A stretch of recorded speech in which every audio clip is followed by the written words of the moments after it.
you ready? March is the wild child, astrologically speaking, of 2023. So I'm ready for you because we have 7 planetary ingresses into new signs. We have 7 major planetary conjunctions and 2 significant lunations. Standing on the edge of your seat. Ow! Straight up, gonna be honest with you, if you get overwhelmed with astrology content, there's gonna be a lot coming at you in March, and you'll see what I mean.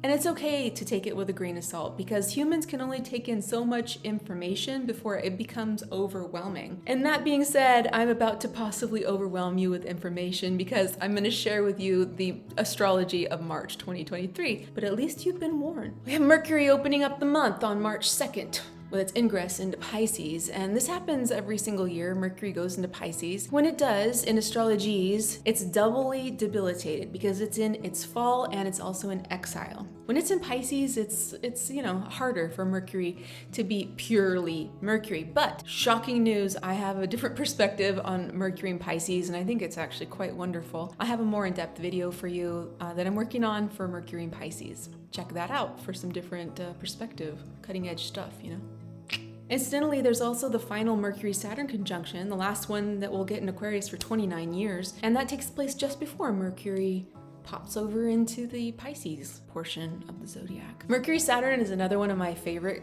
conjunctions because it brings in a deep mental focus, mental discipline, careful thought, speech, clear, precise language, but it's a very practical mindset that I appreciate personally. And this is a good chance to be looking back at these 5-ish years that Saturn's been in Saturn-ruled signs. It's the end of an era, really. It's not gonna happen again for a while. But wait, there's more, because on this very same day, we also get the Jupiter and Venus conjunction. Not even kidding, all this happening on March 2nd.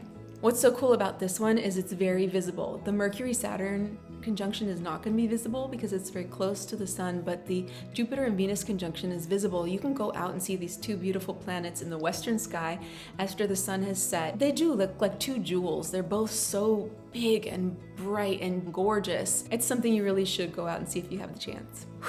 Next up, we get one of our big ticket items of the month, Saturn entering Pisces. This happens on March 7th. I've made 2 videos on this already. One is a metaphoric artsy silent walk with a bunch of monks, and the other one's about timeline jumping meditations. So choose your own weird adventure there. Bottom line is that reality is going to get a little more loose than it's been in the last 5 years. Did I mention that there's also the full moon that day? Saturn enters Pisces, same day, Virgo full moon.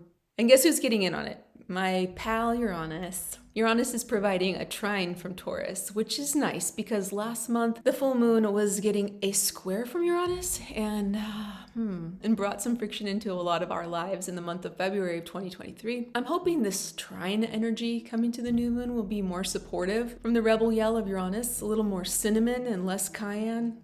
Still spicy, but a different level of spice, maybe? Please. I'm only halfway through March because on March 16th, we get Venus entering her earthy home sign of Taurus. I've made a collaboration video with my friend, brilliant artist, David Haynes, and we're gonna go into a deep dive of Venus and Taurus. Keep an eye out for that one. I'm excited to share it with you. And because March is so extra, on March 16th, we also get the Mercury conjunction to Neptune. Venus enters Taurus, Mercury conjoins Neptune on the same day in Pisces, and that's going to be a really interesting, beautiful day for a lot of insights, a lot of inspiration, messages, higher meaning, earthy, sensual, creative, dreamy, insert other juicy adjective of your choice here. Next up, we get the big guy, Sun entering Aries on March 20th. It's super powerful for moving forward with active, expressive energy. And on the very next day, March 21st, we get the second lunation, which is the Aries new moon. And concurrently, Venus will be conjoining the North Node. I feel like we should play the big, epic music. Yeah, powerful Pluto dips its toe for the very first time into Aquarius. Hasn't been there for a while, since 1777, 1778. This is the preview portion of Pluto in Aquarius. It's going to be going back and forth between Aquarius and Capricorn until it fully commits to Aquarius in November of 2024. And Pluto transits are really long for things to happen, for things to be digested, to understand the meaning behind it. Instead of worrying too much about what Pluto in Aquarius is or looking too closely for signs of what this is going to mean or anything like that, it's probably better to use this energy to be looking back at the Capricorn story that's been happening as Pluto's been transiting that part of your life since 2008. Get some closure, get some final thoughts on that area of your life, and get ready to move on.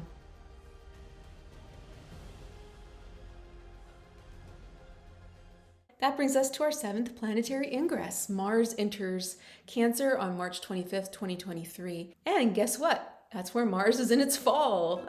This is the 2nd planet that goes into fall in the month of March. And all it really means is that it's the farthest from its exaltation in Capricorn, where it's like an emperor in Capricorn.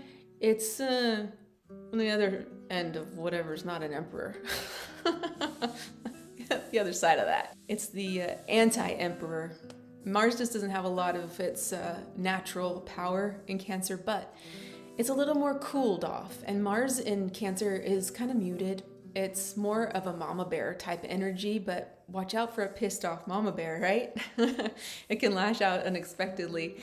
And Mars in Cancer is generally this action for more protection, nurturing, provision, care. Mars is more active for protection of emotional states, and that you might need to stand up for your emotions and be okay with it, you know, and like that there's a lot of power in emotional strength as well. I love planets that are debilitated. I think they're super interesting.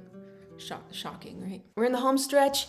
The buzzer, 3 seconds on the basketball buzzer. Okay, no. No sports analogies. Closing up the month, we have not one, but 2 conjunctions. We have Mercury conjunct Jupiter on March 28th in Aries, and we have Venus conjunct Uranus in Taurus on March 30th. I'm going to be doing a guest spot on the YouTube channel Lunatic Astrology with Lori Lothian, and we're going to be talking about Venus in Uranus and that conjunction. I'm going to do my very best to keep up with her rapid fire, fabulously fluent astro wisdom. She's amazing. If you haven't seen her channel yet, check her out. She's incredible. And that brings us to the end of March. I mean, it is a lot. I'm going to try to build in as much diffuse time as I can in March, which means it's less active thinking and it's more observational, not overthinking it. I'm going to try my best not to overthink, be more of an observer first and foremost, and just try to flow in this river, this thing called life, not to be judgmental on anything that happens as good or bad, because any experience we have is multivalent, and a lot of it we can't even understand in the moment that it's happening. It takes time, perspective, and a little bit more digestion of what's happened to really get what the point is. I like you just the way you are, and I really appreciate you, and I'll talk to you next time.